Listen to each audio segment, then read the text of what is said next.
So I had a lifter go bad in my 318 and my Duster. I really don't want to take the intake off to replace one friggin' lifter.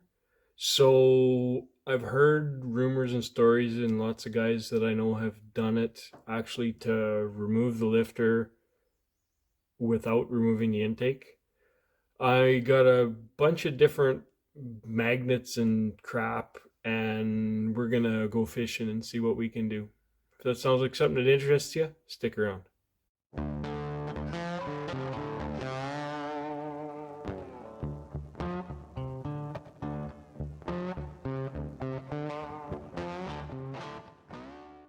Now, right there on number 6 intake, I guess, is the one that as soon as I pulled the valve cover off, it was loose and floppy, and the rest of them were still nice and firm. So that's going to be the one that I go after. Now, I'm not sure how well we're going to be able to see this, but supposedly there's room to get a lifter out of there. I'll shine a light in there and try and show you a little better. So down there is my lifter and the hole that it's got to come through. Looks pretty easy, right? Yeah, I don't think so. Now, the one thing I have to say, can't see in there worth it down, but anyway, obviously you guys got to pull the rocker shaft, well, the valve cover and the rocker shaft and rockers all off of there. Now what I'm going to do is I'm going to pull out the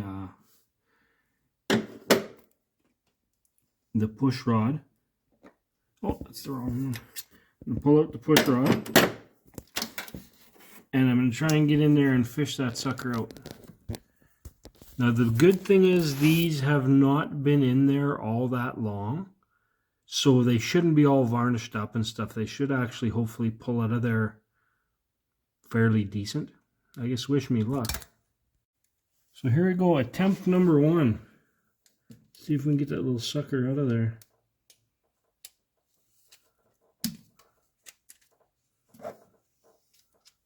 Oh, what's this shit? What's this? What's this? Oh, please don't drop it.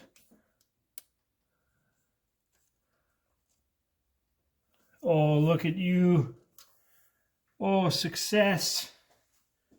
Now looking at that, that's a pretty nice looking base circle on that lifter. I'm pretty dang sure that that cam is just fine in there. I'll have a look down the hole and see what it looks like right on the base circle of the cam if I can see it. And well, I gotta try just stuffing the lifter in there and seeing where I go. You know what? Since my lifters aren't here yet, I am going to see if I can get this little sucker apart and see what the deal is. Now, I don't know. It seems pretty dang solid right now, but I do see some gunk and some crap up here. So I'm just gonna I'm gonna try and pop this sucker apart.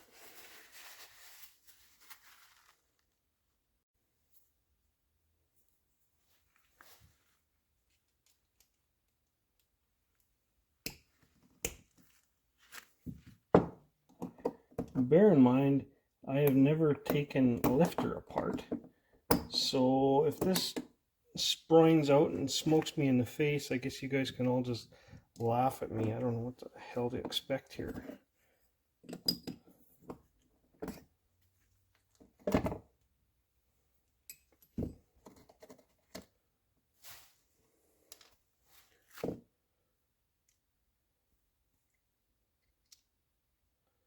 So we have a little pistony thing.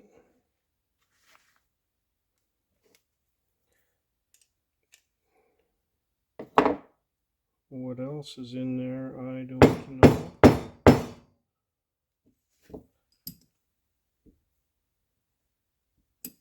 Now we got some movement.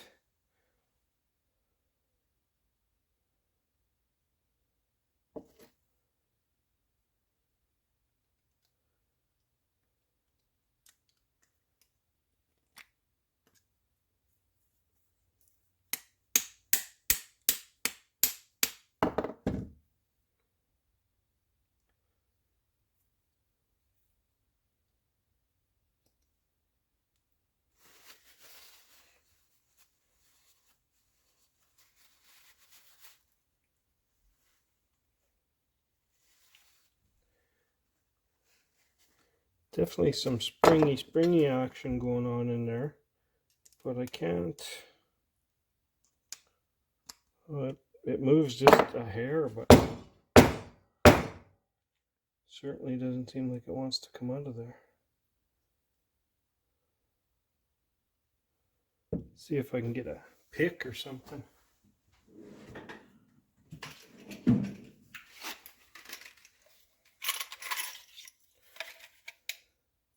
Worst case scenario, I screw it up, but you know what? I think it's screwed up anyway, so that's a chance I'm willing to take.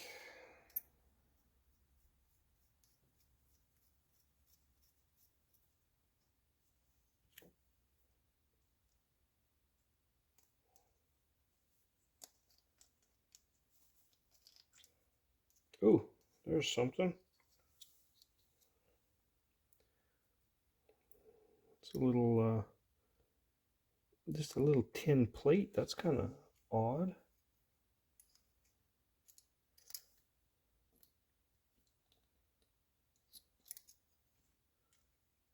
Okay, so here we go. That there, ladies and gentlemen, is the inside of a lifter. Got that.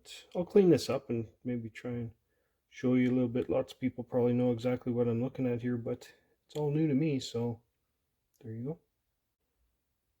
So as far as what's inside a hydraulic lifter, I guess that's what you got. Now this is the main body. I don't know if we're going to be able to see in here very well. Oh yeah, there you go.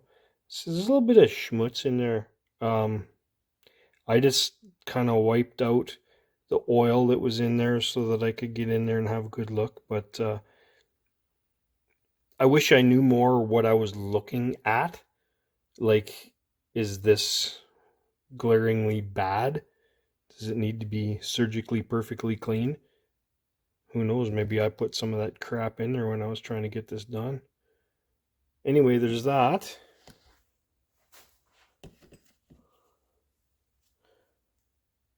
There's this plunger that sits on top of the spring, like that there, and just drops in the body. Oh yeah, see that that already is moving way, it must have somehow been stuck in there. That's moving way more and way better than it was. No. This drops in there. This drops in here.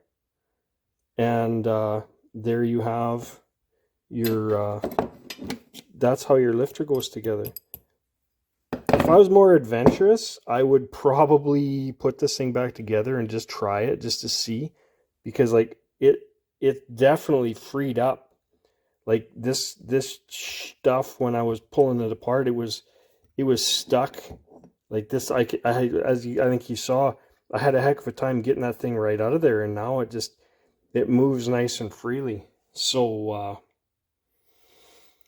I don't know, should I just clean this piece of crap up and stick it back in there? I mean, I already ordered a couple of lifters to replace because,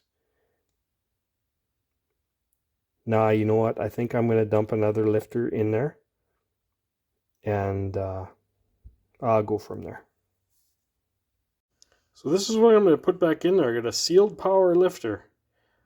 Awesomely made in China, because that's the only thing that I could get in any kind of a quick hurry. Anyway, roll the dice, I guess. Now these two appear to be exactly the same in every way, other than the other one, the new one, is not mated to my cam. So what I'm going to have to do, I guess, if you're breaking in one lifter or you're breaking in 16, you got to do basically the same break-in procedure.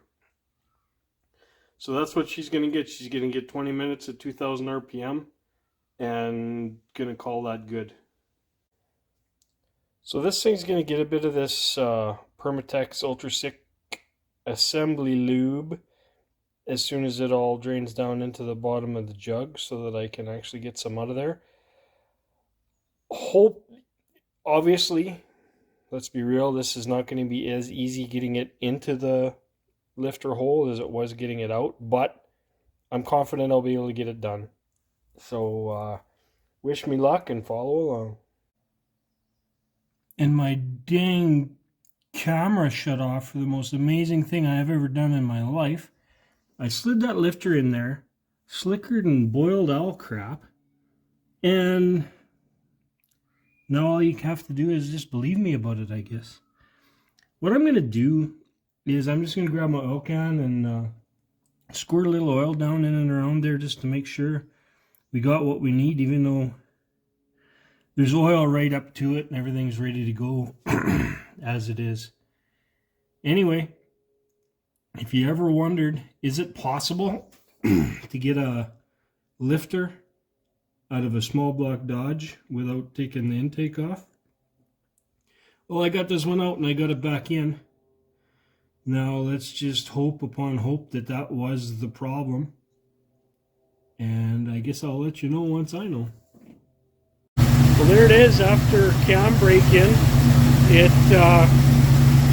No lifter clatter anymore, so hopefully that's going to have her handled. Well, there you go. That's another job done.